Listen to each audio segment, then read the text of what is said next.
అదే సమయంలో మీరు గాఢమైన ప్రేమలో పడ్డారు కదా? అవునమ్మా, మలయాళం డైరెక్టర్. అది కూడా ఎలా పడాల్సి వచ్చిందంటే, నేను డేట్స్ ఇచ్చినప్పుడు నాన్న నాకు తెలియకుండా వేరే క్రాస్ బెల్ట్ మణి అని మన హీరోయిన్ మీనా వాళ్ళ మేనమామ, ఆయన కూడా ఒక కాలంలో ఒక ఈ సి గ్రేడ్ టైప్ ఆఫ్ మూవీస్కి మంచి పెట్టింది పేరు ఆయన. నేను చేసే సినిమాలు కూడా సి గ్రేడ్ సినిమాలే అప్పుడు, బీసీ గ్రేడ్. మీరు అంత ఓపెన్ గా సీక్రెట్ సినిమాలు చేశానని చెప్తున్నారు కదా, అది ముచ్చటేసని చూసి ఎంత నిజాయితీగా చెప్తున్నారు చెప్పండి మ్యామ్. ఆ టైంలో నాన్న వాళ్ళకి ఇచ్చారు, నేను వీళ్ళకి ఇచ్చాను. అప్పుడు ఆ లొకేషన్కి వచ్చి ఆయన రౌడీయిజం చేయపోయినారు, క్రాస్ బెల్ట్ మని. అప్పుడు ఇతను నేను భయపడి ఏడుస్తుంటే నన్ను ఒక రూమ్లో ఉంచి, నీకెందుకు నేను ఉన్నాను కదా, నేను సమాధానం చెప్పి పంపిస్తాను, వాళ్ళు మాకు చుట్టాలి అన్నట్టుగా అలాగే పంపించేసరికి అబ్బా నా లైఫ్ని సేవ్ చేసి అతను దొరికాడు అన్నట్టుగా బ్లైండ్గా పడిపోయినా ప్రేమలో. ఆ తర్వాత బ్రహ్మానందం గారి డైలాగ్ లాగా ప్రేమించింది తర్వాత ప్రేమించాల్సి వచ్చింది అన్నట్టుగా కొంచెం కొంచెం తెలుస్తుంది అతని గురించి 7 yearsలో. అయినా కూడా ఏదో మొహమాటంలాగా కమిట్ అయిపోయినాం అన్నట్టుగా చేస్తూ వచ్చాను. అందరూ చెప్తూ వచ్చారు పెద్ద జెన్యూన్ కాదు, చూసుకో అనేసి.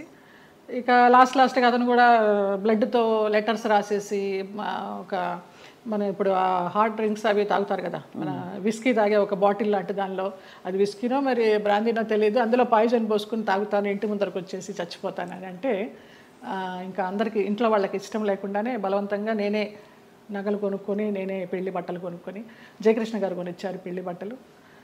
అలాగా కేరళ వెళ్ళిపోయి చోటానికరమ్మ కొచ్చిన్లో చాలా మహిమగల అమ్మవారు, అక్కడ మ్యారేజ్ చేసుకున్నాం.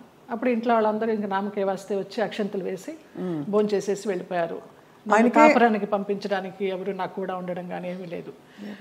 నా అంతటి నేనే చేసుకుని నా అంతటి నేనే వెళ్ళి నా అంతటి నేనే వచ్చా బ్యాక్ టు పెవిలియన్.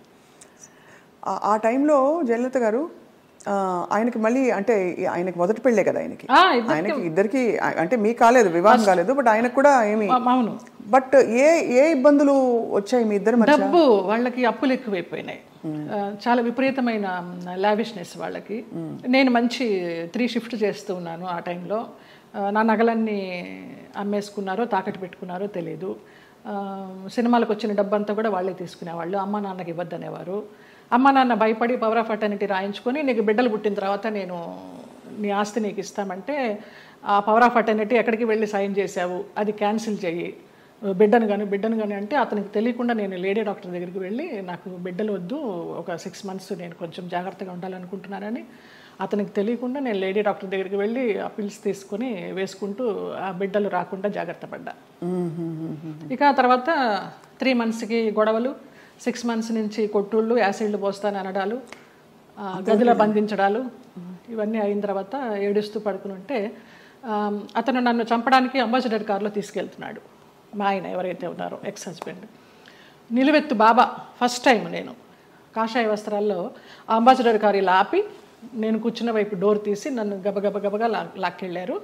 ఆ మన్నాడు పరుచూరు గోపాలకృష్ణ గారు, చలపతిరావు గారు వీళ్ళంతా మన విరుగంబాకం పోలీస్ స్టేషన్కి ఫోన్ చేసి, ఇలాగ మా అమ్మాయి అపాయకరమైన పరిస్థితిలో ఉంది, మీరు వెళ్ళి ఆ అమ్మాయిని బయటికి తీసుకురావాలని చెప్పి అలా ఇంటికి తీసుకొచ్చారు నన్ను. ఆ బాబా సంఘటన అలా జరగడం, ఇక్కడ పరుచూరు గోపాలకృష్ణ గారు, చలపతిరావు గారు ఇలా సహకరించడం అంత యాదృచ్ఛికం. అంటే ఎవరో ఒకళ్ళు భగవంతుడు పంపిస్తాడు అంతే, ఆయన రాడుగా నేరుగా. అంటే మనసు పెట్టి మీరు ఇష్టపడి అన్ని వదులుకుని ఎవరు లేకుండా మీరు వెళ్ళి చేసుకున్న పెద్ద స్టేట్మెంట్స్ ఇచ్చేసి కళ్యాణం వచ్చినాక కదనేసి అందరూ అనేవారు, దొంగోళ్ళు బట్టి ముఖంలా ఉన్నాడు, ఎలా నచ్చాడు నీకు, ఎలా నమ్మావే అనేసి. అంటే మీకు ఆ టైంలో మీరు గాయపడిన మీకు అదే ఆయనే రక్షణ ఇచ్చాడు. ఎందుకంటే అంత ముందందరూ వచ్చిన వాళ్ళందరూ మీతో మిస్బిహేవ్ చేసిన వాళ్ళు, మీకు ఇబ్బంది పెట్టి మిమ్మల్ని ఏదో ఒకటి రాబట్టారు. సో ఇతను ఏదో ఇస్తారనుకుని మీరు తప్పలేదండి. అంటే నమ్మకపోతే జీవితం ఎందుకండి? ఇంపార్టెంట్ విషయం, మీరు నమ్మి దెబ్బ తగిలినా కూడా ఆ గాయం ఎక్కువ ఇది కాకుండా భగవంతుడు వచ్చి మిమ్మల్ని కాపాడు. నిజంగా తర్వాత అతను రమ్యకృష్ణతో నీలాంబరి సినిమా చేశాడు కన్నడలో. ఇంకేదో మూవీ చేస్తున్నప్పుడు యాక్సిడెంట్ అయ్యి పడిపోతే ఈ నడుము దగ్గర నుంచి చచ్చుబడిపోతే నాకు మళ్ళీ అతను లైన్లోకి వస్తే నేను నెలకి మెడిసిన్స్కి 5,000 రూపాయలు పంపించేదాన్ని అతనికి. జాలి అవసరమా ఏమో తెలీదు, ఇంకా రుణానుబంధం ఉందనుకుంటా అనేసి. చాలా సంవత్సరాలకి అది. ఒక పాప పుట్టింది అతనికి వేరే పెళ్లి చేసుకుని. ఆ పాపకి ఇప్పుడు లేదు, నేను చాలా ఒక 4-5 ఇయర్స్ అయిపోయింది టచ్ లేకుండా. 13 సంవత్సరాలు ఎప్పుడో దాని పుట్టినరోజు అని అది ఇది అంటే ఇక్కడి నుంచి ఏమైనా పంపించేదాన్ని. ఆ పిల్ల అడిగేదంటే ఎవరు పంపించారు నాన్న అని. బాబా పంపించారమ్మా అనేవాడంట. బాబా గారు భక్తులా మీరు మొదటి నుంచి? నాకు రమాప్రభమ్మ పరిచయం చేసింది బాబా గారిని ధవళేశ్వరంలో, నల్లబాబా. స్వతంత్ర భారతం అని మన నారాయణమూర్తి గారి సినిమాకి వెళ్ళినప్పుడు ఎందుకో గ్యాప్ వచ్చింది, నీకు ఒక బాబాని చూపిస్తారా అనేసి తీసుకెళ్ళారు ధవళేశ్వరం. అప్పుడు చూడడమే, ఆవిడే పరిచయం చేసింది. తర్వాత ఈ పెళ్ళి విడిపోతాను అన్నప్పుడు ఈ ఇన్సిడెంట్. తర్వాత ఇంటికి వచ్చి వారం రోజులు తర్వాత పడుకుని ఏడుస్తుంటే ఏంటి ఇలాగైపోయింది, బాగుంటాను అనుకున్నాను పెళ్లి చేసుకుని అని ఏడుస్తున్నప్పుడు ధవళ వస్త్రాల్లో నేను ఇలా పడుకుని ఏడుస్తుంటే నా పక్కన కూర్చుని ఆయన ఈ మడికాలు వేసుకొని ఇలాగా చేయి పెడితే నాకు కరెంట్ షాక్ కొట్టినట్టు అయిపోయింది. ఏం పర్లేదు నేను ఉన్నాను ఏడవకనేసి. ఆ 2 సార్లే కనిపించారు. తర్వాత 4 హారతులు చేసేదాన్ని ఇంట్లో, ఇంకెప్పుడు కనిపించలేదు నాకు ఆయన. కానీ మీరు చెప్పే ఈ సంఘటనలు ఊహించుకుంటే కూడా అంటే ఇంకా ఏమనాలో మాటలు రావట్లేదు. బాబా గారు వచ్చి పక్కన కూర్చుని ఆ అనుభూతి మీకు కలగడం, నేను చాలా ఫీల్ అయినా. మా స్పర్శ ఒక ఏంటో అంటారు కదా 1000 ఓట్ల కరెంట్ షాక్ కొట్టినట్టు అనేసి, అలా ఒక ఆరాలాగా వచ్చేసింది 2 సార్లు. బాబా గారి కోసం ఒక పాట పాడరా, ఒక 2 లైన్లు. ఇక్కడే ఉన్నారు బాబా గారు అనిపించే అంత అద్భుతంగా చెప్పారు మీరు. నువ్వు లేక నాధలం బ్రతుకంతాయోమయం, నువ్వు లేక నాధలం బ్రతుకంతాయోమయం, బాబా ఓ బాబా, ఇక నీ పరీక్షకు మేము పలేము, ఇటులీ నిరీక్షణ మేము పలేము, నువ్వు లేక నాధలం బ్రతుకంతాయోమయం, బాబా ఓ బాబా. ఎంత ముద్దుగా బుజ్జి తల్లిగా పాడారు. నాకు అది బ్రహ్మానందం గారు ఇచ్చారు ఆ బాబా. ఓ ఈ బాబా గారు, బాబా డివోటివ్ కదా అనేసి వాళ్ళ మేనేజర్ చేత ఇచ్చి పంపించారు. ఆయన అసలు ఒక అద్భుతం, ఆయనే ఒక అద్భుతం బ్రహ్మానందం గారు. తిరిగి వచ్చిన తర్వాత మరి పుట్టింటి వాళ్ళు ఏమన్నారు? ముందే చెప్పాం కదా, సంతోషపడ్డారు, వచ్చేసారని. మా అమ్మాయి మాకు వచ్చేసింది, మా సంపాదన మాకుంది అనేసి.